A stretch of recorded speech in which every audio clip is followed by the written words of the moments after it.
सो यहाँ पे हम लोग देख रहे हैं केमिस्ट्री इन एवरीडे लाइफ. या it's topic about compounds that we use in everyday life. Okay, वैसे तो काफ़ी सारी चीज़ें अपन डेली इसमें यूज़ करते हैं.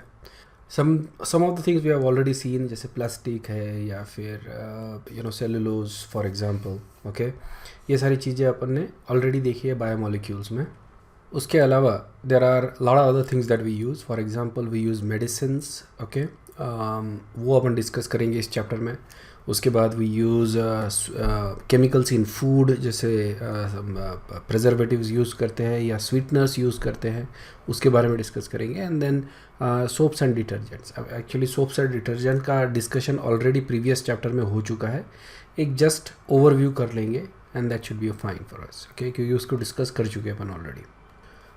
Chemistry is basically a part of our everyday life, right. तो अपन बहुत ज़्यादा यूज़ करते हैं, है ना. सोप्स, टूथब्रशेस, स्वीटनिंग एजेंट्स, ये सारी चीज़ें, काफ़ी सारी चीज़ें यूज़ करते हैं. सो उनमें से कुछ चीज़ें, सिलेक्टेड चीज़ें आज अपन डिस्कस करेंगे. ओके, सबसे पहले अपन देखते हैं antiseptics and disinfectants.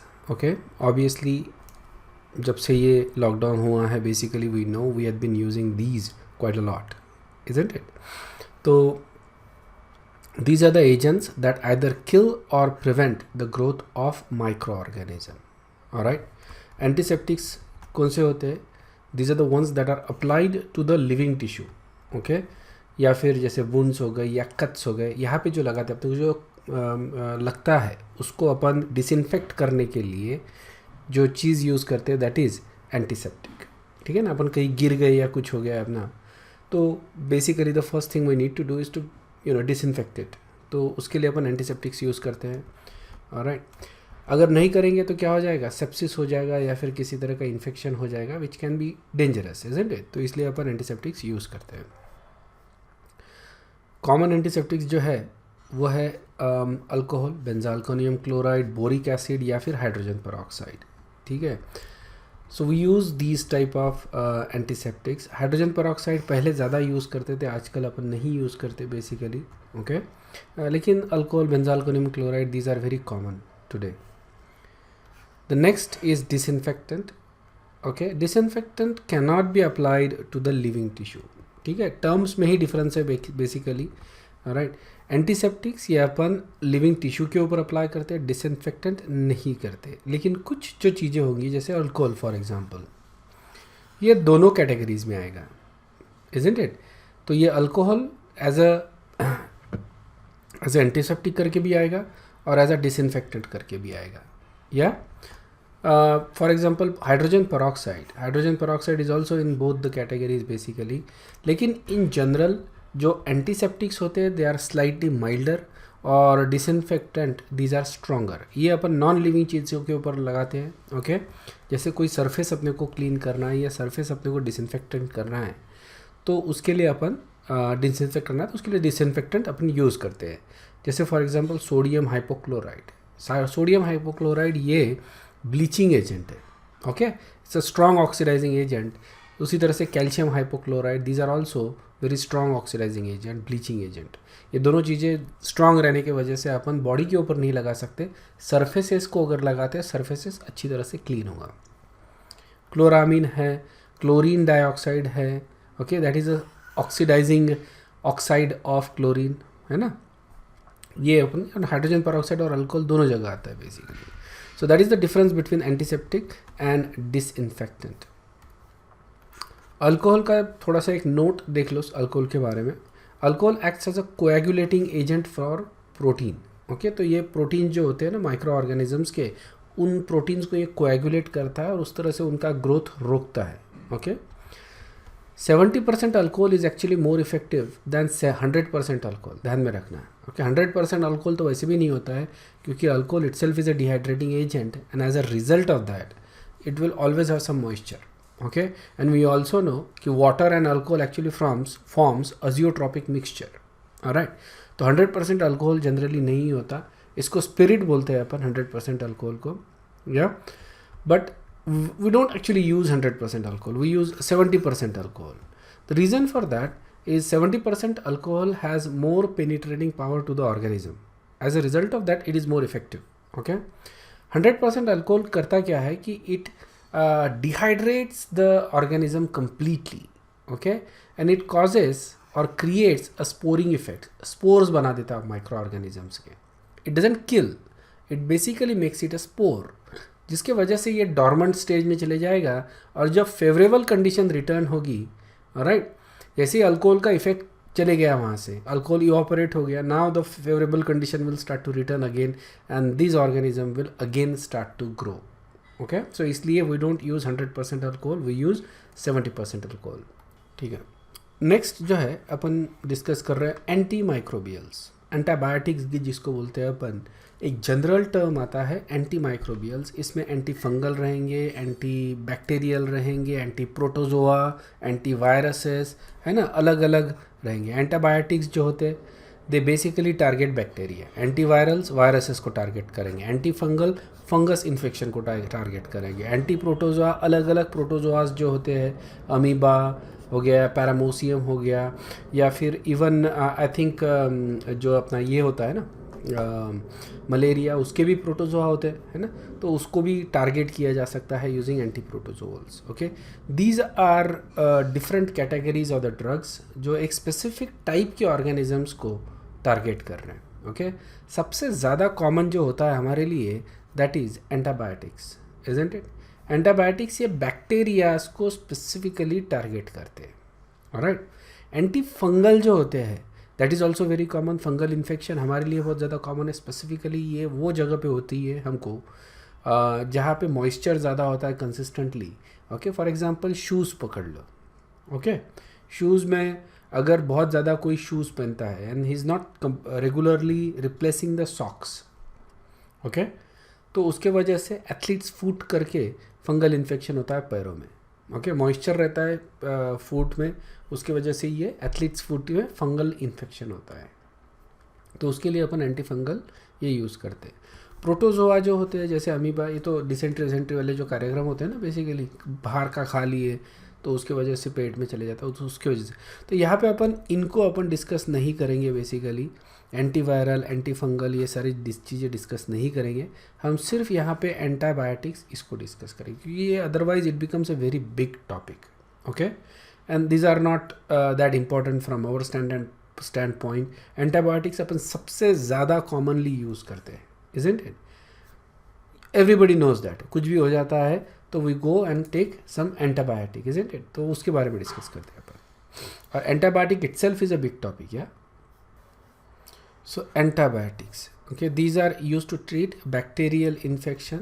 Okay, the toxicity to humans are generally low and it is in clinical doses. ठीक है, जब clinical doses लेते हैं अपन, जो doses prescribe किए हैं, ओके, मतलब 2 टैबलेट एक दिन में लेना है अपने को, एक मॉर्निंग में एक इवनिंग में, ऐसा अगर बोला है तो 5 दिन के लिए बोल दिया जैसे, okay, 2 tablets per day for 5 days, ऐसा अगर बोला है, और अपन अगर वो फॉलो करते हैं तो टॉक्सिसिटी कम होती है.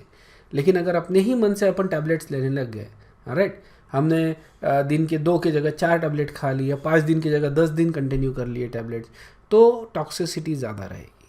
समझ में आया ना. तो ये एक इंपॉर्टेंट चीज़ होती है. टॉक्सिसिटी क्लिनिकल डोजेस में जनरली लो होती है, लेकिन there are side effects, there is a toxicity to the humans. ठीक है, and you should be aware of this. Okay, जब तुम एंटीबायोटिक्स चालू करते हो तो क्या हो रहा है ये तुमको मालूम रहना चाहिए. सबसे पहला एंटीबायोटिक था penicillin. It was discovered by Alexander Fleming in 1928. ठीक है, एंड बायो वालों को इसके बारे में ज़्यादा मालूम है. Basically it was extracted from fungus का नाम था पेनिसिलियम नोटाटम. अभी अलग अलग स्ट्रेन्स बनाए गए हैं इस फंगस से, और उससे इसको एक्सट्रैक्ट किया जाता है पेनिसिलिन को. ओके, हम लोग इसको सिंथेसाइज क्यों नहीं करते? वेल, सिंथेसिस करना is not something that is very easy for penicillin. If you look at the structure of the penicillin, तुमको एक चीज़ डेफिनेटली दिखेगी, it is a strained structure. यहाँ पे 4 मेंबर्ड रिंग है, यहाँ पे 5 मेंबर्ड रिंग है, इजंट इट. ये 4 मेंबर्ड रिंग जो होती है, you see that this is basically the structure. Okay, so I am just gonna draw carbon, nitrogen, double bond O. ठीक है, and then you have this chirality वहाँ पे, isn't it. Nitrogen जो दे रहा है, you can see that it is going upward. यहाँ पे there is a hydrogen chirality, there is, so you can see there are total 3 chiral centres in this molecule. Okay, या R group के बारे में अपन डिस्कस करेंगे basically, but is going up.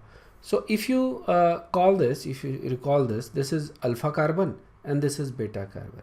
और इस तरह के स्ट्रक्चर को अपन बोलते हैं lactam. Okay, so this is actually a beta lactam antibiotic. ठीक है, बेटा लैक्टम एंटीबायोटिक ये एक कैटेगरी है एंटीबायोटिक की. बेसिकली पेनिसिलिन ये पहला एंटीबायोटिक था that was in the category बेटा लैक्टम एंटीबायोटिक. तुम अगर देखोगे अब कभी तुमने अमॉक्सिसिलिन खाया है क्या किसी ने? Amoxicillin, anybody knows amoxicillin? इसके काफ़ी सारे डेरिवेटिव्स हैं. Penicillin was the first one obviously, लेकिन this is called as natural penicillin या penicillin G I guess. So that is called penicillin G. I think it depends upon the R group. Okay, अलग अलग type के penicillin है. Amoxicillin is also a derivative of penicillin. Similar type का structure है, इसका exact structure तो नहीं मालूम. ठीक है, सिमिलर टाइप का स्ट्रक्चर है, but it has to have that beta lactam antibiotic, beta lactam structure. ठीक है, अगर बेटा लैक्टम जो है ये अगर ब्रेक हो जाए, it's very strained structure, you can see that 4 membered structure है, तो ये बॉन्ड जो है बड़े आसानी से यहाँ से ब्रेक होता है, बहुत ही आसानी से ब्रेक होता है, इजंट इट. ये यहाँ से ब्रेक होगा, हाइड्रोलिसिस करेंगे तो अपने को क्या मिलेगा? ये पोर्शन हो जाएगा कार्बोक्सिलिक एसिड, ये पोर्शन हो जाएगा अमीन. तो ये ओपन हो जाएगा ring and you gonna get 1 2 3 4, है ना? ऐसे तो 1 2 ही कार्बन चाहिए अपने को वैसे तो. So just go there and then this is going to be NH2. ठीक है, तो ये अपने को मतलब अमीनो एसिड मिल रहा है बेसिकली, इजंट इट. और ये दे विल हैव सम ये ना सम व्हाटएवर इस तरह से. आई थिंक 1 कार्बन बराबर तो था ना, sorry. Okay, so this is the one amino acid. This is alpha and beta amino acid मिलेगा. सो बेटा लैक्टम से तुमको बेटा अमीनो एसिड मिलेगा. What is going to happen is that if you break this bond, the penicillins or any beta lactam antibiotic becomes ineffective. ठीक है, सो क्या हुआ कि जब पेनिसिलिन ऑब्वियसली डिस्कवर हुआ, तो this was basically eight the time when world war 2 was going, है ना? वर्ल्ड वॉर 2 चल रहा था उस समय पेनिसिलिन का डिस्कवरी हुआ, और वो went on for up to 19 something, right? 1940 तक मेरे ख्याल से था चालू वर्ल्ड वॉर 2 और something like that. So this was going on. तो उस समय इंजरीज के दौरान penicillin came out and it actually saved lot of life, but इसका यूज़ भी बहुत ज़्यादा रैम्पेंट होने लगा. Okay, for any little thing people were taking penicillin, जिसके वजह से bacteria has become resistant. Bacteria इस तरह से रेजिस्टेंट हुए कि उन्होंने एक मैकेनिज्म डेवलप कर लिया to break that bond. Amide bond break करने का एक मैकेनिज्म डेवलप कर लिया. They actually evolved an enzyme, it is called as beta lactamase. कौन सा एंजाइम था ये? बेटा lactamase. This was the enzyme they developed, जिसके वजह से ये बॉन्ड ब्रेक हो जाता था and bacteria has become resistant to penicillin. So we started developing more and more penicillins. Okay, काफ़ी सारे penicillins आए. Amoxicillin is one of the most common penicillin actually. Yeah, this is very common. उसके बाद cloxacillin होता है, oxacillin होता है, हर एक का एक अलग अलग पर्पज़ है. क्लॉक्सासिलिन, आई थिंक ऑक्सासिलिन ये आँखों में डाला जाता है, इसीलिए उसको ऑक्सासिलिन बोला गया. It's in a liquid form, बहुत कम कॉन्सेंट्रेशन. आई ड्रॉप्स आते हैं, ईयर ड्रॉप्स आते हैं, ओके, ऑक्सासिलिन के. There is also cloxacillin. There are lot of other penicillin, different varieties. सबसे कॉमन होता है अमॉक्सिसिलिन. और तुमने अगर देखा होगा तो इसको दिया जाता है अमॉक्सिसिलिन प्लस क्लाउलानिक एसिड या क्लाउलानेट, इसके साथ दिया जाता है. This is clavulanic acid is not actually antibiotic. ठीक है, ये what is called as faker है ये बेसिकली, जैसे फेकर. ठीक है, I don't know what to call it. So what happens is कि जब अपन ये कॉम्बिनेशन देते हैं, क्लाउलानिक एसिड का भी स्ट्रक्चर जो है ऐसा ही है, बेटा वाला ही है. I don't know exactly what the structure is, but ऐसे ही स्ट्रक्चर है. तो जैसे ही अपन ये खाते हैं तो बैक्टीरिया इसको तोड़ने में बिजी हो जाते हैं. समझ में आया ना? इसको तोड़ने में ये डिस्ट्रैक्शन करता है, बैक्टीरिया को डिस्ट्रैक्ट कर देता है. ओके, सो इसको तोड़ने में चालू हो जाते हैं. By that time amoxicillin actually does its job. Okay, so ये कॉम्बिनेशन बहुत ज़्यादा इफेक्टिव हुआ है. Although clavulanic acid is not actually an antibiotic, but it increases the activity of penicillin antibiotic या beta lactam antibiotics by many fold. Understood?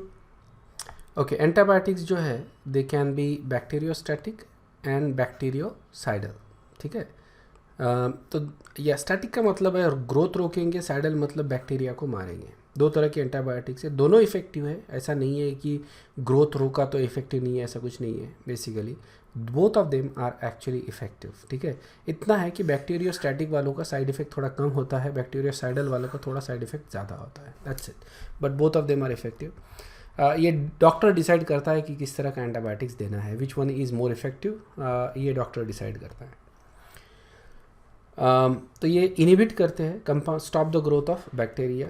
Okay, this can be done by inhibiting the protein synthesis या protein generation जो होता है, वो mechanism stop कर देता है ये. तो इसके वजह से बैक्टीरिया ग्रो नहीं कर पाते. ओके, दूसरा होता है it can inhibit the synthesis of folic acid. ठीक है, फोलिक एसिड अगर नहीं मिला बैक्टीरिया को, बैक्टीरिया फोलिक एसिड बना नहीं सकते, तो ये हमसे फोलिक एसिड लेते हैं. ओके, तो बैक्टीरिया के इसमें जो फोलिक एसिड का जो मैकेनिज़्म होता है उसको ये बंद कर देता है बेसिकली. ओके, तो फोलिक एसिड नहीं मिलेगा तो काफ़ी अमीनो एसिड नहीं मिलेंगे, काफ़ी अमीनो एसिड नहीं मिलेंगे तो प्रोटीन सिंथेसिस बंद हो जाएगा. इस तरह से बैक्टीरिया का ग्रोथ जो है वो रुक जाएगा. Okay, bacteria doesn't die, it's just they stop growing. और जिसके वजह से हमारे बॉडी को एक चांस मिल जाता है टू कैचअप. ठीक है, और जो बैक्टीरियाज है उनको किल करे.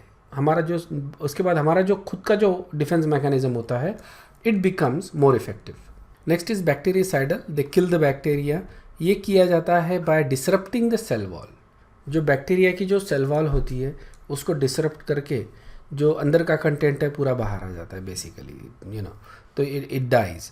उसके बाद disrupting the DNA formation. DNA का जो फॉर्मेशन होता है उसको अगर ये बंद कर दे तो ये ग्रो भी नहीं करेगा और bacteria will actually die because its mechanism is gone. Two mechanism जो उसको सर्वाइव रखता है दैट इज़ गॉन. ओके, ध्यान में रखना कि antibiotics does not have any effect on viruses. तो सर्दी खांसी अगर हो जाए, ठीक है, तो उसमें viruses are ineffective, sorry antibiotics are ineffective because ये जनरली वायरल इन्फेक्शन होता है ना. फ्लू इन्फेक्शन जिसको अपन बोलते हैं उस पर एंटीबायोटिक्स काम नहीं करता. If you have something like a sore throat is generally because of bacterial infection. इसके ऊपर ये काम करेगा. लेकिन सर्दी की वजह से अगर कोई कंजेशन है, कभी कभी सर्दी की वजह से भी सोर थ्रोट होता है, तो उसके ऊपर एंटीबायोटिक्स जो है दैट विल नॉट वर्क. तो आर्बिट्ररीली एंटीबायोटिक्स बिल्कुल नहीं लेना चाहिए क्योंकि इसके वजह से बैक्टीरियल रेजिस्टेंस डेवलप होता है. Okay, so only when a doctor prescribes. Okay, और ऐसा डॉक्टर पकड़ो जो बहुत ज़्यादा एंटीबायोटिक्स न प्रिस्क्राइब करे. काफ़ी बार अपने को एंटीबायोटिक की ज़रूरत नहीं होती है. We just need some patience, lie down, take some rest, have a good food and stuff, तो हम ठीक हो जाते हैं.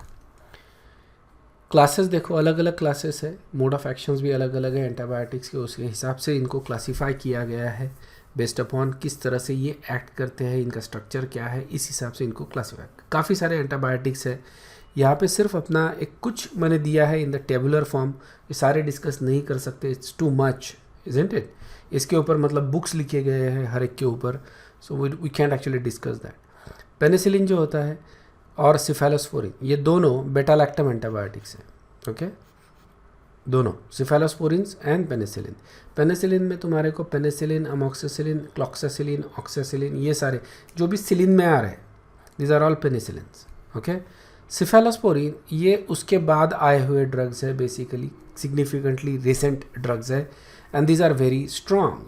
ओके, ये जो है ये मतलब जनरेशन्स में डेवलप होते हैं, first generation, second generation, third and fourth. और जैसे अपन जनरेशन हायर जनरेशन में जाते हैं इनका इफेक्टिवनेस बढ़ता है, साइड इफ़ेक्ट्स भी बढ़ता है. ठीक है, तो कौन सा जनरेशन का ड्रग कौन से कंडीशन में अप्लाई करना चाहिए, ये इसके प्रिस्क्रिप्शंस है बेसिकली. ओके, बुक्स में दिया है कि कौन सा ड्रग कहाँ पे काम करता है, ये डॉक्टर को मालूम होता है and he prescribes. Okay, these are very strong drugs और इसके साइड इफेक्ट ज़्यादा होते हैं, ध्यान में रखना। सिफेड्रॉक्सिल हो गया, सिफ्रॉक्सिम हो गया, सिफिक्जिम हो गया। तुमको याद होगा कभी यूरिनरी ट्रैक्ट इन्फेक्शन होता है, ठीक है, लड़कियों में ज़्यादा होता है, ध्यान में रखना। Alright, I don't know why but that's what I have observed. या सो सिफिक्सिम ये जनरली प्रिस्क्राइब किया जाता है for urinary tract infection. Okay, and if you take it within a day आपको ठीक लगना चालू हो जाएगा। ओके, जब भी यूटीआई होता है, बहुत ज़्यादा फीवर आता है, बहुत ज़्यादा टेम्परेचर बढ़ता है, बहुत सीरियस टेम्परेचर आता है, ओके, यूटीआई की वजह से। And you should get it, अपना यूरिन सैंपल चेक करवा लो, उसमें तुमको इन्फेक्शन दिखता है। जनरली डॉक्टर को सिम्टम्स मालूम होते हैं, वो जैसे ही देखेगा वो बता देगा कि okay this is what you have and he will prescribe you UTI drug, okay, which is generally cefixime or something like this. I think this is like a third generation cephalosporin. Okay, तो ये दोनों drug अगर तुम देखोगे, बेटा lactam है, दोनों का मैकेनिज्म एक्शन भी सेम है। They disrupt the bacterial cell wall and they inhibit the growth of bacteria. Okay, stop करते हैं ग्रोथ को। Next is fluoroquinolones. ओके, ये होता है ciprofloxacin, levofloxacin, these are very commonly use, these are also higher antibiotics. Okay, ये बहुत ज़्यादा commonly use करते हैं अपन, मतलब डॉक्टर प्रिस्क्राइब करते हैं। सिप्रोफ्लॉक्सासिन, सिप्रो करके बहुत बड़ा ब्रांड था बेसिकली, उसका ये था। Then you have this actually inhibits the DNA synthesis, मतलब ये क्या हो गया, बैक्टीरिसाइडल हो गए। ओके, फ्लोरोक्विनोलोन्स ये बैक्टीरियाज को मारते हैं। नेक्स्ट इज अमीनोग्लाइकोसाइड, इसमें आता है amikacin, gentamicin, streptomycin. If you know streptomycin, ये जो थ्रोट इन्फेक्शन होता है, स्ट्रेप इन्फेक्शन जिसको बोलते हैं, ओके, थ्रोट इन्फेक्शन, उसमें स्ट्रेप्टोमाइसिन जनरली प्रिस्क्राइब किया जाता है, which is aminoglycoside. It has a very big structure, it's a very complex molecule, ये भी नेचुरल सोर्स से ही लिया जाता है। Most of the antibiotics are obtained naturally, ध्यान में रखना। ओके, या तो किसी बैक्टीरिया से अपन लेते हैं या किसी फंगस से अपन इसको लेते हैं। जनरली किसी बैक्टीरियल स्ट्रेन से इसको एक्सट्रैक्ट किया जाता है, क्योंकि होता क्या है कि कुछ बैक्टीरिया जो है बड़े शाइने होते हैं, they don't want any other bacteria to grow around them, so वो इस तरह के एंटीबायोटिक्स खुद में रखते हैं, जनरेट करते हैं, उसके सोर्स में डालते जाते हैं। दूसरा कोई बैक्टीरिया आता है बेचारा, उसको लगता है कि चलो ग्रो करे, तो वो इस एंटीबायोटिक वाले सॉल्यूशन में आ जाएगा तो मर जाएगा। ठीक है, तो एक तरह का बैक्टीरिया दूसरे तरह के बैक्टीरिया को मारने के लिए कोई ना कोई उपाय निकालता है, और हम उसको एज अ यूज़ करते हैं बेसिकली। समझ में आया ना? And they inhibit the protein synthesis. Then you are tetracycline. Okay, tetracycline ये हम यूज़ करते हैं, फॉर एग्जाम्पल डॉक्सीसाइक्लिन, टेट्रासाइक्लिन नाम का ही ड्रग होता है। ये प्रोटोटिपिकल ड्रग था टेट्रासाइक्लिन, उसके बाद में अलग अलग ड्रग्स सिंथेसाइज किए गए। Doxycycline, I don't even remember the names of this now. We don't actually use tetracyclines nowadays, because इनका बहुत स्पेसिफिक ये है, तो स्पेसिफिक कंडीशंस पे ही ये दिए जाते हैं tetracyclines, and they also inhibit protein synthesis. Next drug is macrolides. Okay, category है मैक्रोलिड, इसमें अजिथ्रोमाइसिन, क्लैरिथ्रोमाइसिन, इरिथ्रोमाइसिन, ये बहुत कॉमनली हम यूज़ करते हैं again for throat infection, upper respiratory tract infection के लिए इसको यूज़ करते हैं। ठीक है ना, अजिथ्रोमाइसिन तुम में से काफ़ी लोगों ने ये लिया भी होगा, नाम भी मालूम होगा, बहुत कॉमन है।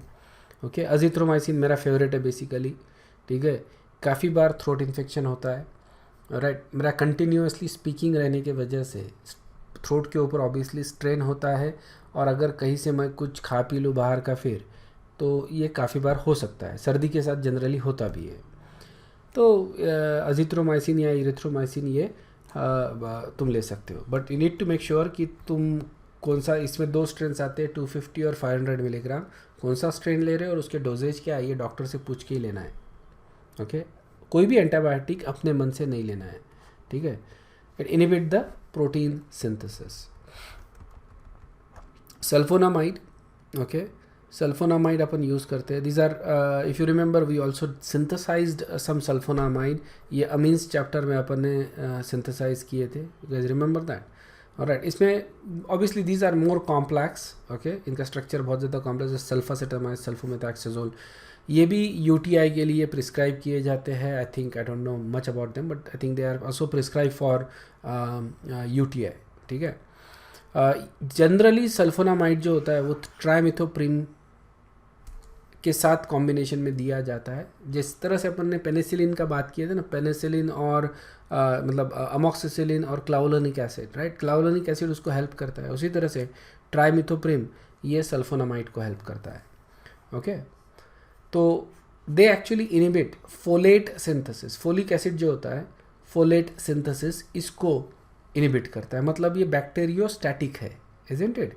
अगर फोलिक एसिड नहीं मिलेगा बैक्टीरियाज को तो इसका ग्रोथ क्या हो जाएगा, रुक जाएगा।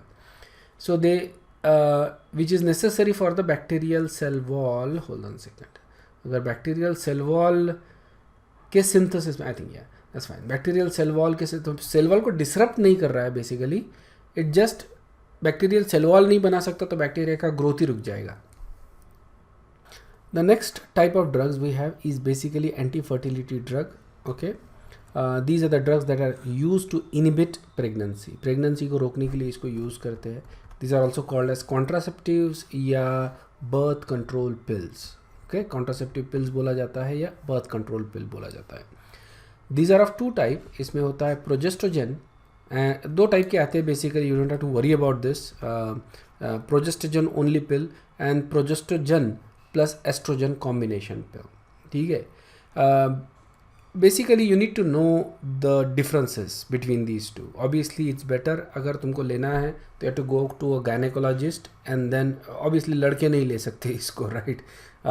सो you to go to gynaecologist and get a opinion और whatever, right, and then you decide which type of pill you want to take, okay। gynecologist will prescribe you the pill basically, so कौन से type का पिल लेना है, it depends upon that। एक brief idea मैं तुमको देना चाहता हूँ कि there is a difference, okay।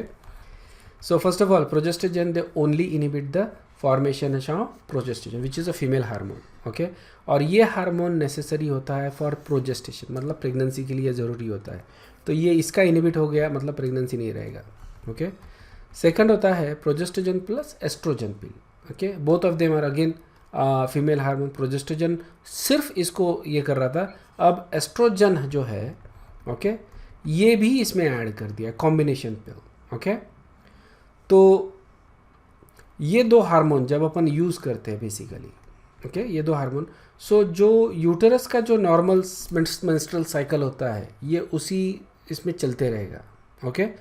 Many of these pills are have different ratios, basically ये किट करके ही आता है पूरा, ये 28 डेज का किट होता है basically. So they have different ratios of pills, ठीक है, अलग अलग पिल्स के अलग अलग रेशियोज, मतलब उसमें डे के हिसाब से रेशियो होता है, जो लेवल्स होते हैं दो हार्मोन के ये, और इसीलिए लड़कियों में ज़्यादा मूड स्विंग होता है, किस दिन एक दिन अच्छा लगेगा दूसरे दिन ऐसा लगता है कि खुद को मार लो, बराबर कि नहीं। Alright, now these type of pills are suspected to increase the risk of cancer, uterine cancer होने के chances होते हैं, specifically if you are taking just the progesterone only pill, progesterone only pill अगर लेते हो तुम, okay, combination pill अगर नहीं ले रहे for example, या फिर combination pill के ज़्यादा side effects है और progesterone only pill जो होता है वो नहीं है, but it has been suspected to be to cause the cancer basically, uterine cancer होने के chances है, ऐसा लिखा गया है, हुआ भी होगा, मतलब I don't know, it's a statistical study, right, so we don't know exactly what is happening, but there are side effects basically about estrogen के काफ़ी सारे side effects लिखे गए हैं, बताए गए हैं, none are estimated to be critical to limit the prescription universally, इसीलिए these medicines are still prescribed। समझ में आया ना, इतना critical side effects नहीं बताए गए हैं, these are some in isolated incidences it has been reported, okay। My suggestion is don't go for it whenever it is the time, okay, don't go for these type of pills, it's not advisable, I mean there are other ways of stopping the pregnancy, this is not, I don't feel this is the right way, okay। सो ये जो structures है, these are estrogen and these are progesterone. या estrogen जो होता है basically, okay, that is a very critical hormone. This is the one that actually protects women. This is a very protective hormone. All right. It's a very prototypical female hormone, and so all the characteristics of female are actually related to estrogen. Progesterone also has that. Progesterone, it's a the cycle जो चलता है basically up and down of the chemicals. Okay, उसमें दोनों hormones का role play होता है. Estrogen is very critical to female behavior. Okay, and you can see that they are hormones, so you can see this structural thing. Okay, दोनों में ये 6 इस तरह के रिंग स्ट्रक्चर आ रहे हैं. This is very steroidal structure. Okay, ये जो स्ट्रक्चर है, this is very steroidal. Steroid में ये स्ट्रक्चर तुमको एक कॉमन दिखेगा, and then it will have different groups to it. Okay, that will decide its function. तो जैसे हमको अगर एस्ट्रोजन चाहिए तो उसका हम कोई डेरिवेटिव लेंगे, इथिनिल एस्ट्राडायोल, ठीक है. उसी तरह से प्रोजेस्टेरोन के लिए नॉरइथिंड्रोन ये लेंगे. तो ये जब लेते हैं अपन ड्रग्स, तो ये बॉडी में जाके हार्मोन्स में कन्वर्ट होते हैं, या इसका खुद का एक अपना हार्मोन जैसा एक्शन रहता है. अंडरस्टूड है. So we take some derivative of these hormones because hormones are probably not going to be very effective, और बॉडी में जाके ये maybe they get destroyed. Okay, so इसलिए सिर्फ डायरेक्ट हार्मोन लेने के बजाय we take some derivative of them so that they get absorb very easily, so that they go into the blood and get transformed and do their thing.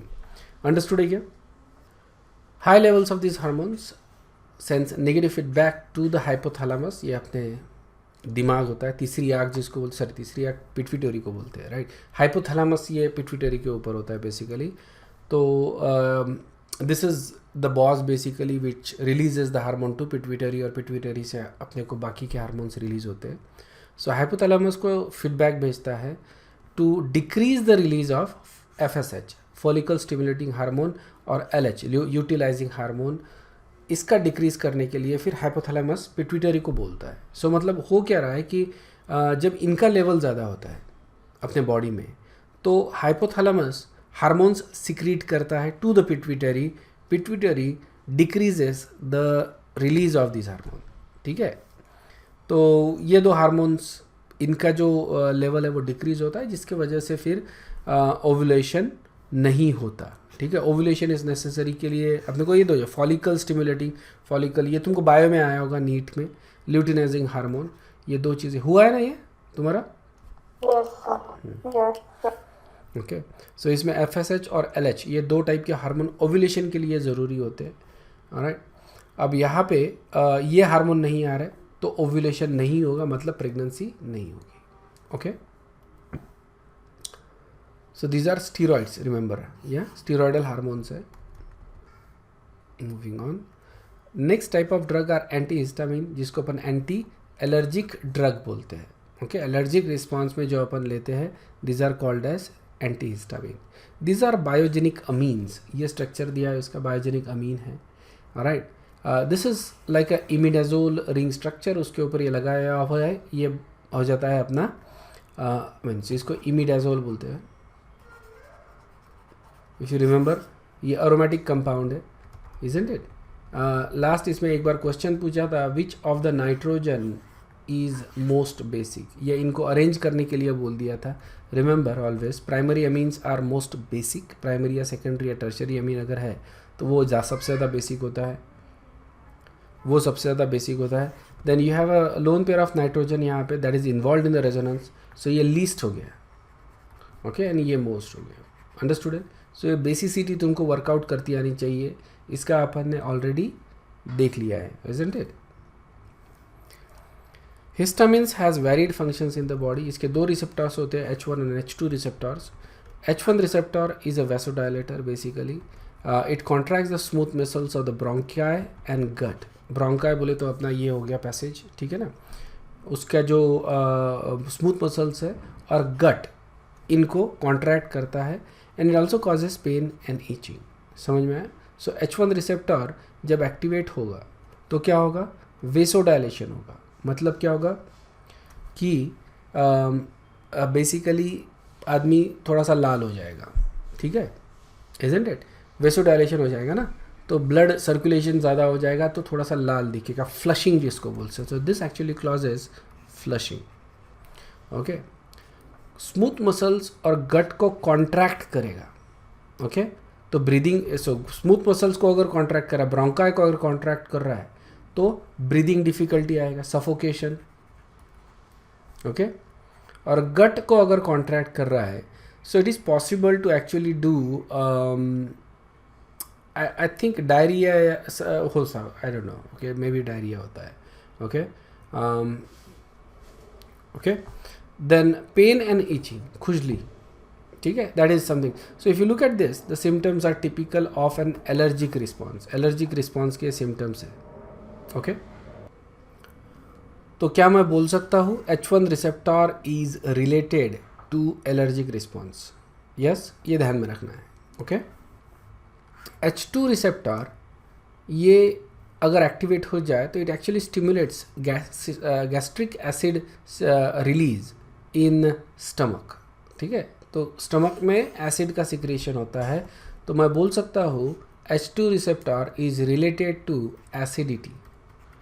Stomach acidity से related है. H1 receptor allergic से related है. H2 receptor stomach acidity से related है. Okay. जो antihistamine drug होते हैं वो H1 रिसेप्टर ब्लॉकर होते हैं क्योंकि H1 is related to allergic response, isn't it? तो एंटीहिस्टामिन्स क्या करेंगे, H1 रिसेप्टर को ब्लॉक करेंगे और एलर्जिक रिस्पॉन्स जो था, फ्लशिंग या फिर ब्रीदिंग डिफिकल्टी, ये सारी चीज़ें, इचिंग हो गया है ना, तो ये सारी चीज़ें कम हो जाएगी. ओके. सबसे कॉमन जो होते हैं एजेलेस्टिन, सिट्रिजिन, साइक्लिजिन, क्लोरफेनोरामिन, क्लेमेनास्टामिन. सिट्रिजिन ये सबसे ज़्यादा कॉमन होता है, लीवोसिट्रिजिन, सिट्रिजिन, ये दोनों. Then second thing is H2 receptor blocker which is they are called as antacids. Okay, तो ये अपन बाद में डिस्कस करने ही वाले हैं. H2 receptor blocker जो ड्रग्स इसको ब्लॉक करेंगे, these are antacid. Alright, antacids, these are the substances that neutralize the stomach acid and reduce the secretion of the stomach. Okay, these are the antacid.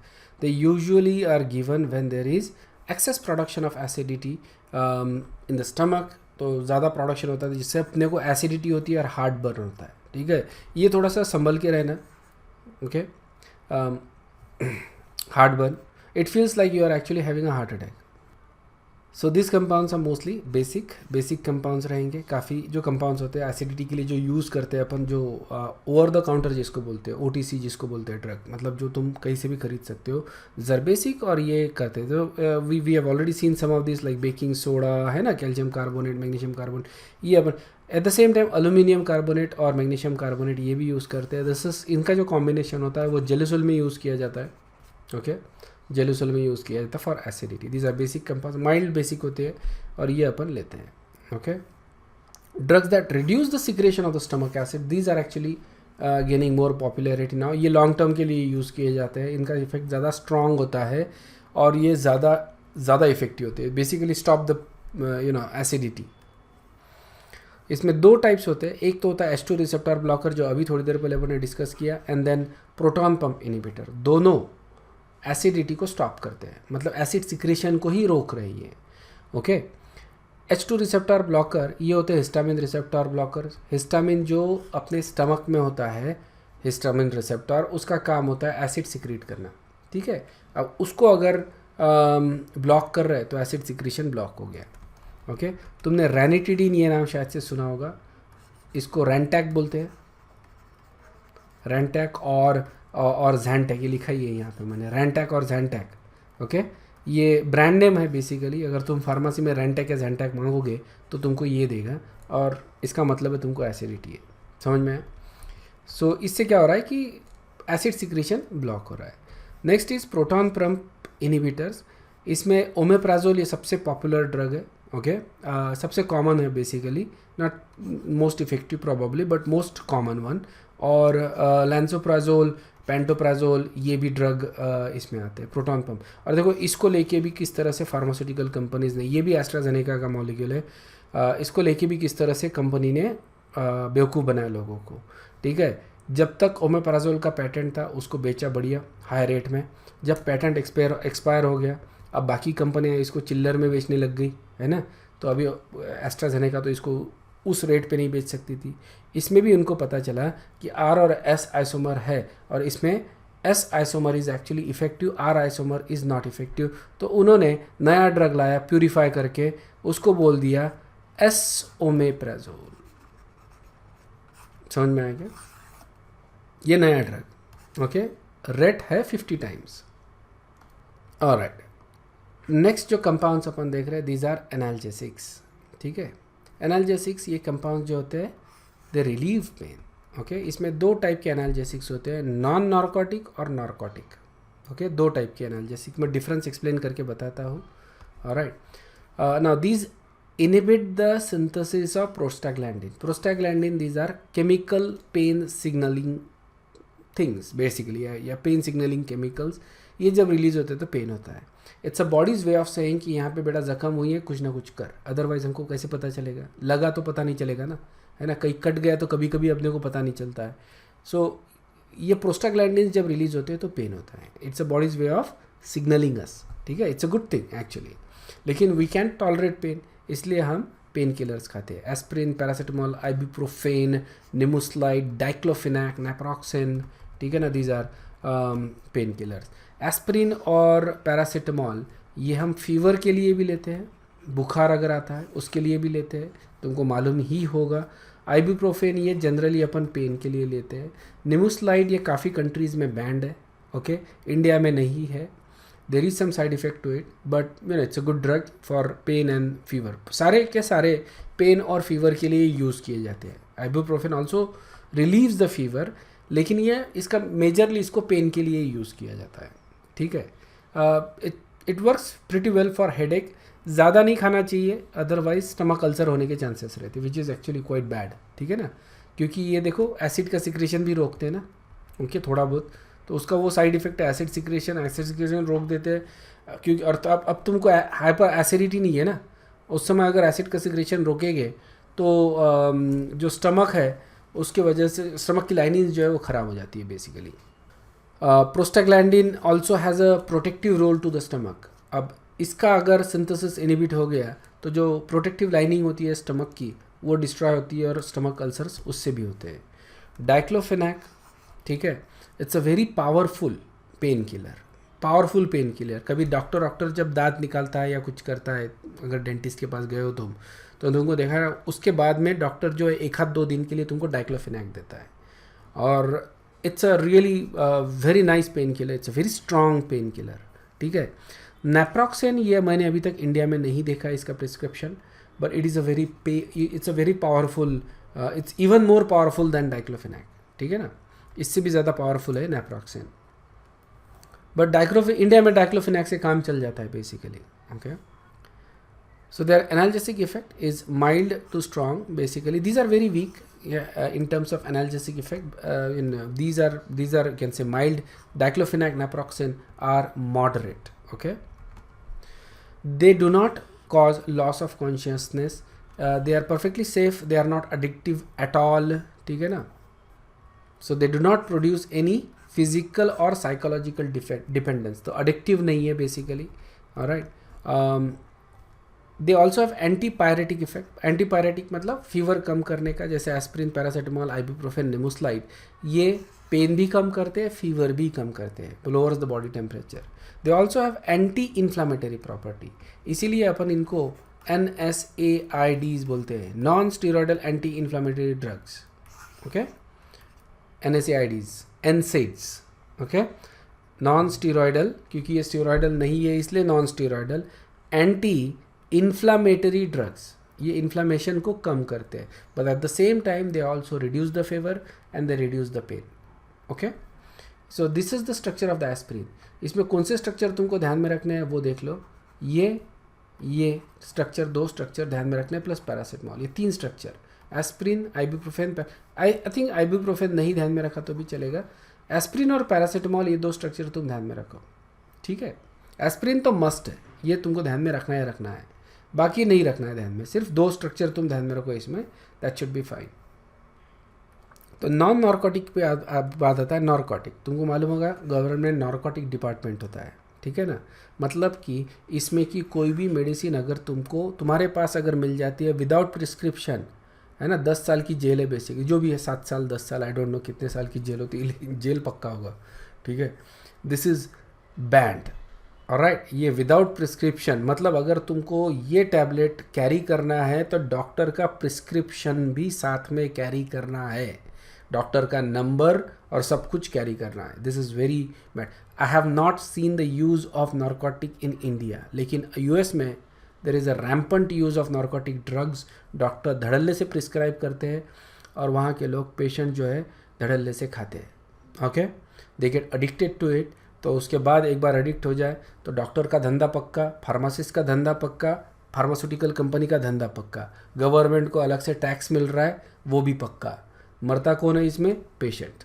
समझ में आया? पूरा बर्बाद हो जाता है इसमें। दीज आर ड्रग्स, ओके, जो यूएस में या काफ़ी कंट्रीज़ में शायद से, I don't know in other countries, I have seen it in US, legally prescribe किए जाते हैं to regular conditions, and once they get addicted they cannot live without those drugs. Okay, it's very difficult to actually, तो यहाँ वहाँ पे बहुत ज़्यादा, these are called as pain clinic, they are called pain, doctor का एक ही काम है पेन को कम करना, उसके सिर्फ क्लिनिक खोल के रखे डॉक्टर ने, और उसमें ये पेन के अलग अलग मेडिसिन प्रिस्क्राइब किए जाते हैं, जिसमें नारकोटिक ये सबसे बड़ा बिजनेस है। समझ में? उसी के लिए पेशेंट आता है नारकोटिक की टैबलेट्स लेने के लिए। Alright, narcotic compounds acts on opioid receptor, ये अपने बॉडी में होते हैं। जब ये एक्टिवेट होते हैं ओपियोइड रिसेप्टर, ओके, तो किसी भी तरह का दर्द तुमको नहीं होता, किसी भी तरह का नहीं होता। मतलब तुम्हारा हाथ कोई काट दे तो उसका भी दर्द तुमको बिल्कुल नहीं होगा। That's how powerful these are. Okay, opioid receptor होते हैं। Alright, apparently they also get activated when you eat chocolate, that's why you feel good. Okay, these are the receptors that are associated with happy thoughts or happy everything, basically no pain kind of situation, so on and so forth. Okay, so these are like you know, a high receptor, ये अगर activate हो जाए तो you get high kind of thing. Okay, their analgesic effect is deep and may be accompanied with loss of consciousness. अगर ज़्यादा ले लो तो, doses अगर ज़्यादा हो जाए तो बेहोशी के पूरे चांसेस है। लॉस ऑफ कॉन्शियसनेस होगा थोड़ा बहुत, तो तुम्हारे चलने फिरने में भी, बोलने में भी फ़र्क होता है, मतलब नशा होता है। ओके, मॉर्फिन ये नेचुरली अक्रिंग है, इसी के सारे डेरिवेटिव्स है, कोडेन, ऑक्सीकोडॉन, फेंटानिल, ये सारे डेरिवेटिव्स ऑफ मॉर्फिन है। मॉर्फिन अपन पॉपे सीड से लेते हैं, बेसिकली पॉपे प्लांट जो होता है उसका जो बल्ब आता है उसको चीरा मार के उससे जो मिल्क मिलता है उसको अपन एक्सट्रैक्ट करते हैं, उसको ड्राई करते हैं, प्यूरीफाई करते हैं, अपने को मॉर्फिन मिलता है। दिस नेचुरल, ठीक है। इसको अफीम बोलते हैं, हिंदी में जो बोलते हैं अपन इसको अफीम, ठीक है ना। और काफ़ी पोटेंट है ये एज अ पेन किलर, ज़बरदस्त है। मिलिट्री में इसको, जैसे जवान जब ये हो जाए, ठीक है, ज़ख्मी हो जाए, तो उसको मॉर्फिन के इंजेक्शन देके मारा भी जाता था बेसिकली। अगर नो रिकवरी है, basically it's in tremendous pain, मरने वाला ही है लेकिन पेन बहुत ज़्यादा है, तो उसको मॉर्फिन का इंजेक्शन देके they can actually kill the person. Alright, so strong basically, but mostly they are used as a pain killer. Okay, they are used as a pain killer. किसी भी तरह का दर्द हो, लिटरली किसी भी तरह का दर्द, मतलब there is no pain in the world, psychological pain छोड़ दो, I think that can also be cured with morphine. Okay, मतलब किसी भी तरह का डिप्रेशन है, पेन है, as soon as you take this you feel good, and that's the reason why people take it. They just feel good. Okay, you just forget about the pain and everything, you know, just makes you feel good. That's why they develop high rate of physical and psychological dependence. ठीक है, so जैसे होता है ना, chips खाते हैं तो एक बार खाओगे तो बार बार खाओगे, ओके, बार बार खाते रह जाओगे, ये वैसे ही है।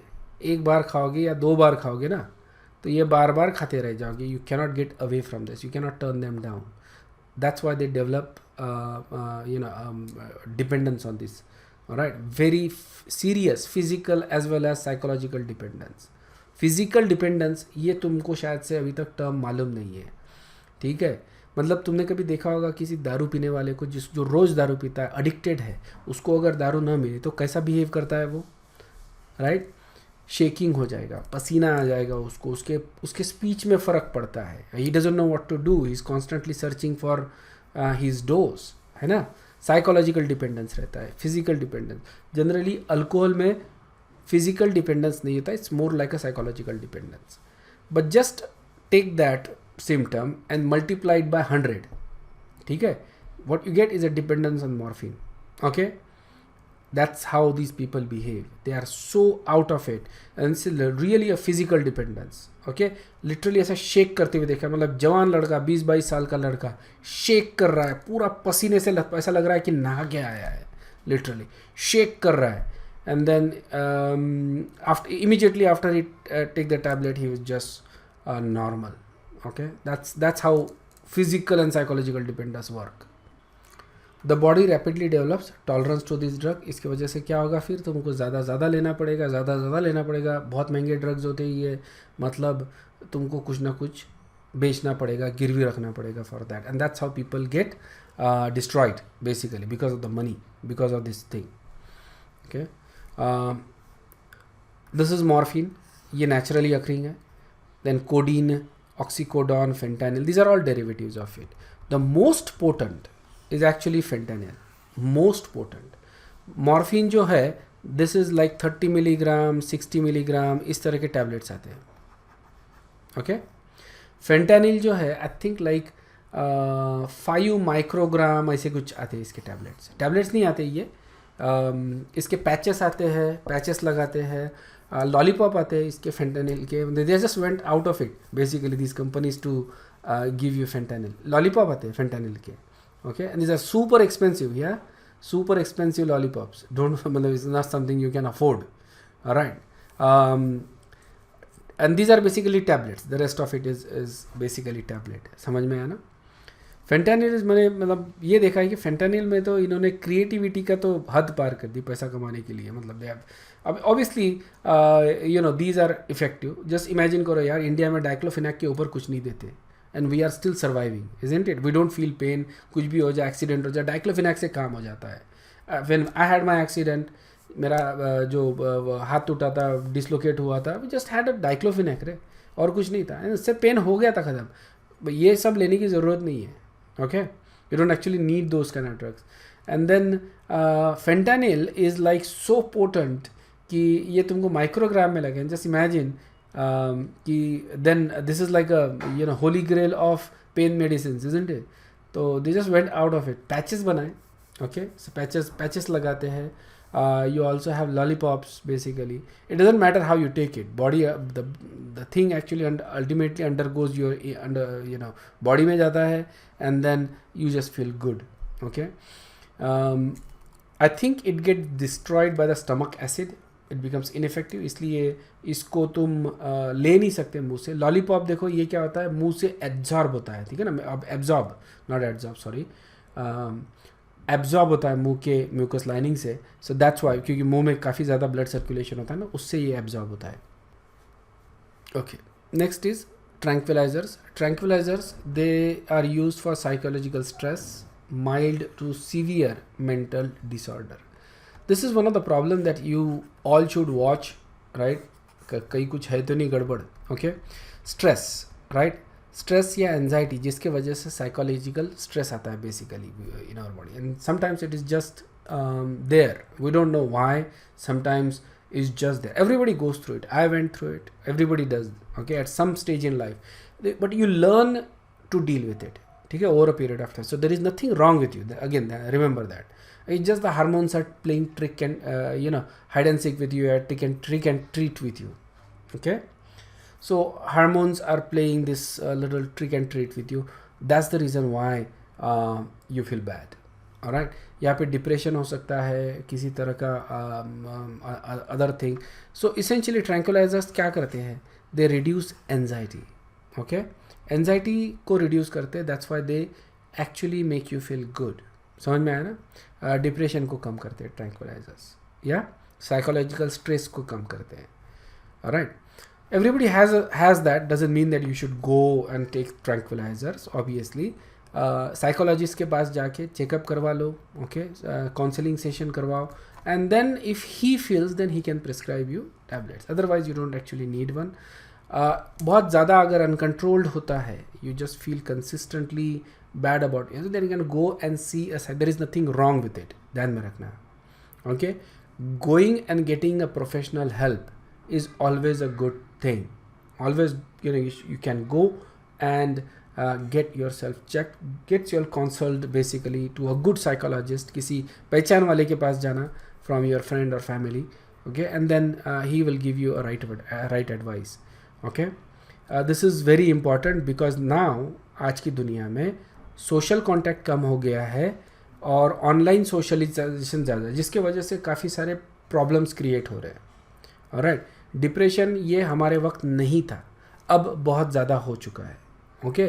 When we were kids, when people were growing up at the time, they were not depressed. अभी ये बहुत ज़्यादा हो गया है बिकॉज वी आर, बहुत ज़्यादा ओपननेस आ गया है, बहुत ज़्यादा कंपैरिजन होने लग गया है ना, बराबर है कि नहीं, जिसकी वजह से डिप्रेशन आ रहा है. दे यूजुअली प्रोड्यूस ड्राउजीनेस आता है इनके वजह से. सो ये खा के कभी भी गाड़ी वाड़ी नहीं चलानी चाहिए या बाहर घूमने भी नहीं जाना चाहिए. घर में हो तब लो, उसके बाद बाहर मत जाओ, okay. There is also high rate of psychological dependence using this, okay. उसमें काफ़ी सारे ये है, बेंजोडाइजेपिन्स, ओके. इसमें alprazolam is very famous, diazepam is very famous, lorazepam, ये सारे है.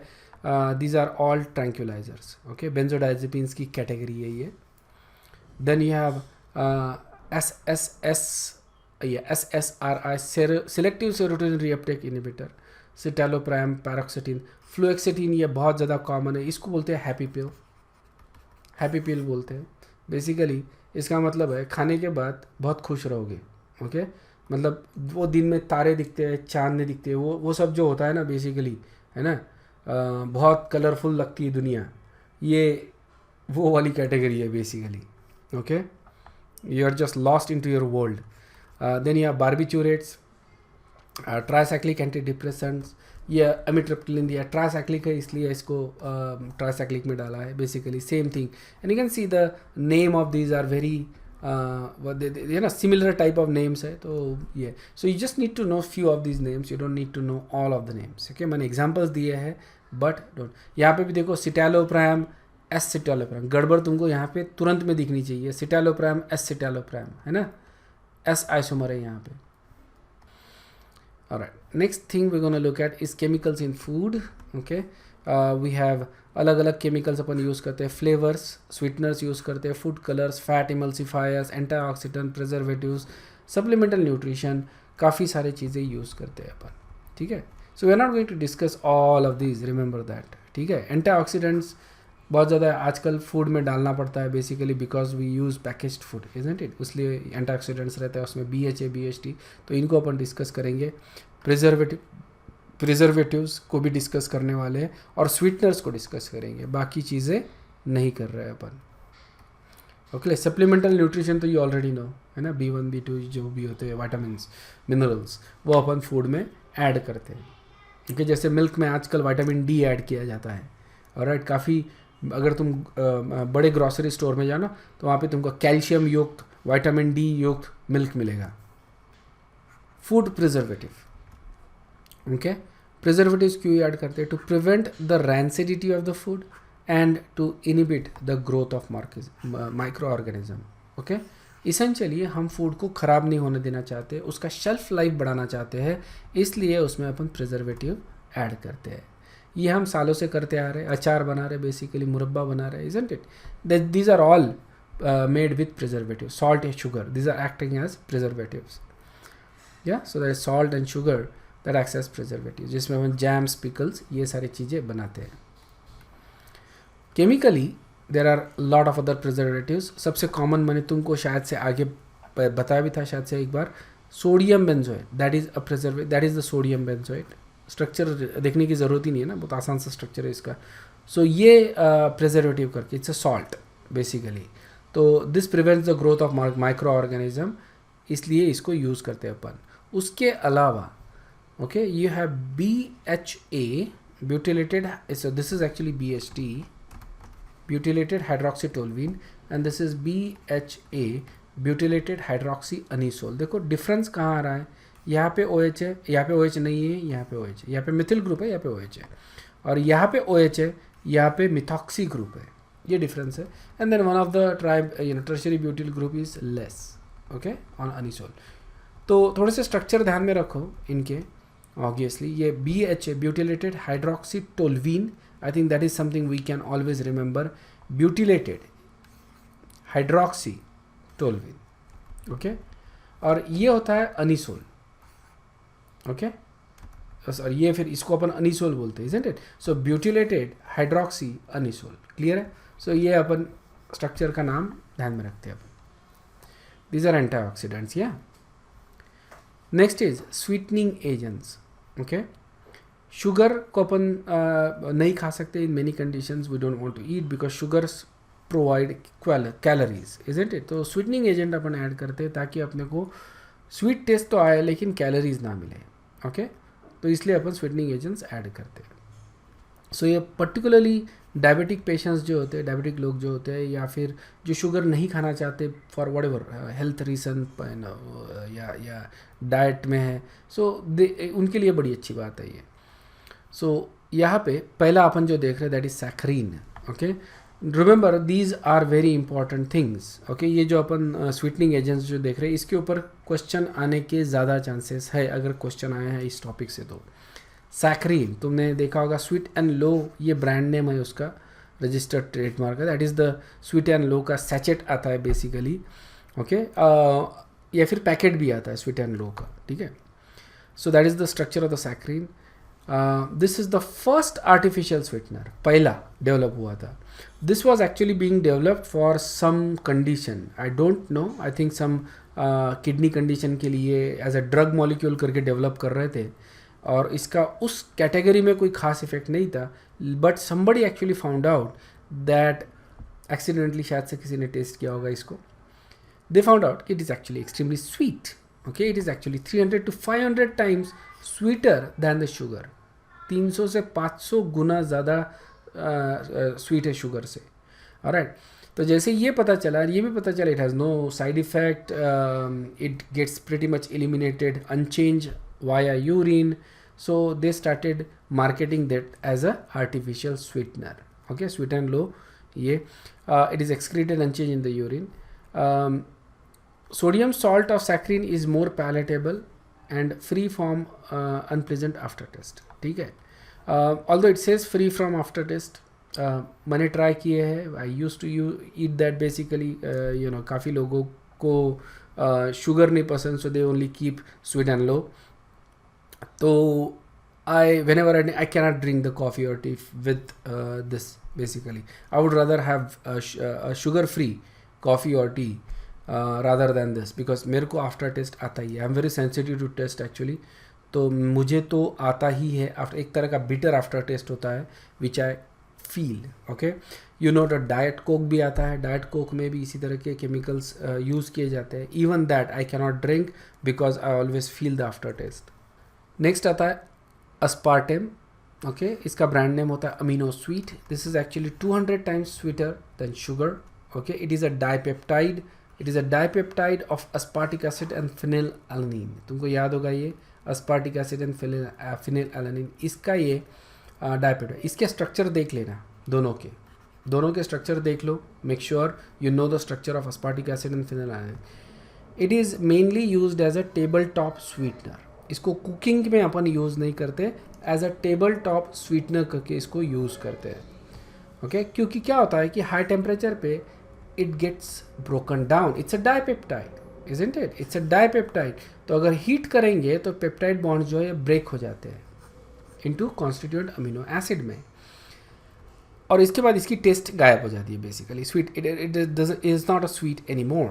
ओके. स्वीटनेस इसका कम हो जाएगा या कम्प्लीटली चले जाएगा. So aspartame should never be used for baking or cooking. ठीक है. इसको as a table top sweetener करके ही यूज़ किया जाता है. Okay. So it is used in frozen desserts, gelatin, beverages जो होते हैं, ये इजंट इट, कोल्ड ड्रिंक जो होते हैं उसमें च्युइंगम में अस्पार्टेम एक्चुअली होता है. ओके. देयर अलग अलग कंपनी अलग अलग स्वीटनिंग एजेंट्स यूज़ करते हैं, लेकिन च्युइंगम अगर तुम देखोगे तो तुमको दिखेगा. किसी एक ब्रांड में दिखा भी था मुझे, I don't remember that. Okay. Aspartame provides some calories, लेकिन बहुत कम लगता है. Remember it is 200 times sweeter than natural sugar. तो लगता ही बहुत कम है, तो कैलोरीज मिलेगी वो निग्लिजिबल है. Okay. Next is sucralose. Basically यहाँ पे ब्रांड नेम आ रहा है Splenda. Okay, it is 600 times sweeter than sugar. And if you look at it, structure इसका सुक्रोज जैसा ही है. 6 membered ring, 5 membered ring, and this is your glycosidic linkage. Okay, it is produced from sucrose itself. It is a trichlorinated derivative of sucrose. ध्यान में रखना है ये. This is the very important. ये sugar derivative है basically. Okay, does not provide any calories. It tastes more like sugar because it is a derivative of sugar essentially. इसीलिए इसको artificial sweetener करके यूज़ करते हैं. It is stable when heated. Okay, ये काफ़ी stable है when you heat it. That is the sachets of Splenda. Soaps and detergents, ये अपन ने ऑलरेडी देख चुके हैं if you remember that from surface chemistry. इसको अपन सरफेक्टेंट बोलते हैं सोप्स और डिटर्जेंट्स को because they act on surface, isn't it. इसमें 2 पार्ट होते हैं, hydrophilic part and lipophilic part. मैं तुमको स्ट्रक्चर दिखा देता हूँ. ओके, सो ये सोप है, ऊपर वाला स्ट्रक्चर सोप का है. So this part is lipophilic part and this part is hydrophilic part. अपन ये ऑलरेडी देख चुके हैं. सोप का स्ट्रक्चर तो ऑलरेडी देखा था. ये डिटर्जेंट का स्ट्रक्चर देख लो. डिटर्जेंट में उसी तरह का पार्ट है. This is hydrophobic part, this is hydrophilic part. Okay, so this is non polar, this is polar. या जो नॉन पोलर पार्ट है that is going to surround the oil droplet या डर्ट, और इसका एक मिसल बनेगा और ये पानी से निकल जाएगा. Okay, the polar part is surrounding the water, it's facing the water rather than that facing the water. So it is because of that it is solubilized. The whole missile is solubilized in water, dissolve होता है. This is how it forms. You can see that these are the non-polar tails. यहाँ पे मान लो कोई oil droplet है या कुछ है, dirt particle है right in the middle, and there are these tails. Okay, ये इस तरह से पूरा उसको surround कर रहे हैं, isn't it? And then you have this polar part that are outside. Okay, जिसके वजह से ये पूरे के पूरा missile डिजॉल्व है. ओके, यहाँ पे दिखाया है कार्टून में. ये long non polar tail, polar head. Alright, micelle जो है 3 डायमेंशनली इस तरह से दिखा है. यहाँ पे right in the middle there is going to be that oil droplet. Okay, it's a beautiful structure actually. Okay, soaps थोड़ा डिस्कस कर लेते हैं. सोप्स के बारे में किस तरह बनाते हैं इनको. सोप्स आर बेसिकली सोडियम और potassium salts of higher fatty acids. क्या है सोप? सोडियम और potassium salts of higher fatty acids. इसमें कार्बन चेन 16 से 18 कार्बन चेन की होती है. Okay, soaps are obtained by treating vegetable और एनिमल ऑयल और fat with strong alkaline sodium. NaOH के साथ ट्रीट करते हैं वेजिटेबल और एनिमल ऑयल और फैट. ठीक है, जो फैट्स और ऑयल्स होते हैं these are basically triglycerides. This is a triglyceride. Okay, this is a triglyceride. All you have to do is to break off that bond, isn't it? ये bonds अपने को break करने हैं. So what you'll get is soap.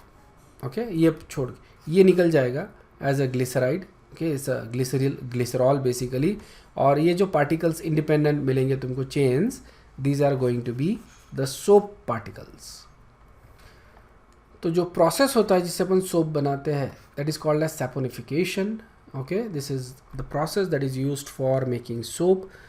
This is a soap particle. ये R1, R2, R3. This is a long chain of hydrocarbon, isn't it? And this is a triglyceride. समझ में? ये पूरे के पूरा molecule क्या है? It is a triglyceride. इसको अपन सोडियम हाइड्रोक्साइड के साथ हाइड्रोलाइज करते हैं, रिएक्ट करते हैं. This is a strong sodium hydroxide solution. तो हाइड्रोलाइसिस होगा और ये बॉन्ड यहाँ से ब्रेक होंगे. ठीक है, सॉरी यहाँ से. और ये जो पोर्शन है this will get converted into salts of carboxylic acid. ठीक है, जो ऑक्सीजन जो आ रहा है that is coming from this या इससे, क्योंकि इस पे अटैक करेगा ना OH ग्रुप कार्बोनिल कार्बन के ऊपर. और ये जो पोर्शन अभी बचा हुआ है, okay, this portion this will get converted into glycerol. समझ में? तो हमको sodium salt of fatty acid मिल रहा है और ग्लिसरॉल. फ्री फैटी एसिड बोल रहे हैं क्योंकि ये अलग अलग है, इजंट इट? ग्लिसरॉल में देखो ये कनेक्टेड है, सॉरी ट्राइग्लिसराइड में ये कनेक्टेड है और यहाँ पे ये फ्री है. That's why it's called sodium salt of free fatty acid and glycerol. This is soap. या ये अपना सोप का सोल्यूशन है and this is just a glycerol. ठीक है, तो ये प्रोसेस को अपन बोलते हैं सैपोरिफिकेशन। जब प्रोसेस हो जाए तो सोडियम क्लोराइड इसमें ऐड करते हैं टू द मिक्सचर, जिसके वजह से सोप प्रिसिपिटेट होता है because of common ion effect. इसको अपन बोलते हैं salting out. Remember that, common ion effect की वजह से सोप प्रिसिपिटेट होगा। Alright, and we get soap. Glycerol रहता है, बेसिकली ग्लिसरॉल भी कलेक्ट करके it's a valuable by product, remember that. Okay, soaps are mixed with perfumes, colouring agents, medicinal agents, और अपने को अलग अलग सोप मिलते हैं। ठीक है, there is no such soap as beauty soaps, all soaps are cleansing agent. ये सारे क्लीन करते हैं, कोई तुमको ब्यूटीफुल नहीं करेगा। ठीक है, अंदर से ब्यूटीफुल रहो, खुश रहो बेसिकली। ओके, बाहर से ब्यूटीफुल रहे नहीं रहे कोई फ़र्क नहीं पड़ता है, your appearance should be good. ठीक है, सौंदर्य साबुन जो भी होता है, there is no such thing as that. Next is limitation of soap. Limitation क्या है? You cannot use soap in hard water, क्योंकि जो हार्ड वाटर के आयंस होते हैं जैसे कैल्शियम और मैग्नीशियम आयंस है, they will combine with the soap particle and what you form is a scum. Okay, this is what is called as a scum. scum ये पानी में घुलता नहीं है, इसलिए ये जहाँ पे अपन मतलब साबन लगाई थी वहीं पे ये रहेगा। ठीक है, सो जहाँ पे अपन साबन लगाते हैं वहीं पे ये रहेगा। Soaps cannot be used in acidic water also. ठीक है, तो इससे भी फ्री फैटी एसिड प्रेसिपिटेट हो जाएगा। बेसिकली एसिडिक वाटर रहेगा तो जो सॉल्ट है वो एसिडिक एसिड में कन्वर्ट हो जाएगा, सोलिबिलिटी कम हो जाएगी एंड इट विल प्रेसिपिटेट। सो दो जगह अपन सोप यूज़ नहीं कर सकते, hard water and acidic water. Next part is detergent. Detergent, they have similar action to the soap, they are basically similar in their action, but they are actually harder. ठीक है, detergents are not salts of fatty acid. These are not salts of fatty acid, इसलिए you can see that this is like a detergent molecule, this is a hydrophobic portion and this is salt. This is actually a salt of a strong acid, isn't it? This is a salt of a strong, तो ये आसानी से precipitate नहीं होते। Yeah, these are a salt of strong acid. Carboxylic acid जो है उसका salt बनेगा तो वो प्रेसिपिटेट हो जाए, लेकिन ये सल्फोनेट वाला सॉल्ट प्रेसिपिटेट नहीं होता है। So that's why they can be used in hard water, they can be also be used in acidic water. Okay, so detergents क्या होते हैं? Synthetic, they are synthetic. Soaps are they are basically semi natural बोल सकते हैं, क्योंकि fats और oils को अपन hydrolyse कर रहे हैं। ओके, डिटर्जेंट्स अपने को बनाने पड़ते हैं। अलग अलग टाइप के डिटर्जेंट्स होते हैं। अनआयनिक डिटर्जेंट, ओके, जिसमें नेगेटिवली चार्ज हेड होता है, बेसिकली इसको बोलते हैं anionic. This basically looks like a soap, isn't it? लेकिन कार्बोक्सिल एसिड के जगह अपन सल्फोनेट ग्रुप यूज़ कर रहे हैं। ऑलराइट, इसको इस तरह से बनाएंगे। ये लॉरिल सल्फेट है, इसमें OH ग्रुप लगा है, इसको अपन H2SO4 से रिएक्ट करेंगे, सल्फोनिक एसिड बन गया, और उसको फिर सॉल्ट के साथ, बेस के साथ रिएक्ट किया तो सल्फोनेट सॉल्ट बना। ठीक है, this is sodium lauryl sulphate. Alkyl sulphonate या अल्किल बेंजीन सल्फोनेट, इसके पहले वाला जो स्ट्रक्चर मैंने तुमको दिखाया था that was alkyl benzene sulphonate and this is alkyl sulphonate. You also have cationic detergents, positively charge species रहेंगे, अमोनियम सॉल्ट रहेगा इसमें। ओके, उसी तरह से बनाएंगे अपन। एंड देन यह नॉन आयनिक डिटर्जेंट्स, जिसमें चार्ज नहीं होता है। Okay, these are polar groups लगे होते हैं, जैसे एसिड, एस्टर, ईथर, इस तरह के पोलर ग्रुप्स लगे रहेंगे बट नो चार्जेस। ऑलराइट, सो जैसे ये स्टेरिक एसिड ले लिया और इसको इथिलीन ग्लाइकॉल के साथ मैंने रिएक्ट किया। ओके, तो क्या होगा कि इस तरह के चेन्स जो है वो बनेंगे, ईथर लिंकेज एंड देन ये ester group ether, ester group ether. इसके वजह से there is going to be polarity and this is going to be the polar head that will try to dissolve the oil और fat. तो इसमें polarity कम हो गई है, तो डिफरेंट टाइप के मटेरियल्स इसमें अपन डिजॉल्व कर सकते ना। Alright, detergents is basically mixture of all these three type, cationic, anionic and non ionic. इन तीनों का मिक्सचर होता है detergent, any good detergent anyway. That's why ये टाइड वाइट जो होता है, this are so expensive and you see different types of things. Right, what is different actually? Obviously then flavouring agent, how these detergents are made, what is the constituent mixture of these detergents, okay, उसके हिसाब से इनके prices, और बाकी तो rest is marketing basically। Company बोलती है ज़्यादा अच्छे से धुलेगा तो obviously we have to believe it because we are paying more money for it। ठीक है, so we're gonna stop here. This is basically the end of chemistry in everyday life खत्म होता है. We'll talk about next topic in the next class. Okay, there is no doubt. You guys can leave. I will see you in the next class. Okay, thanks. Bye bye.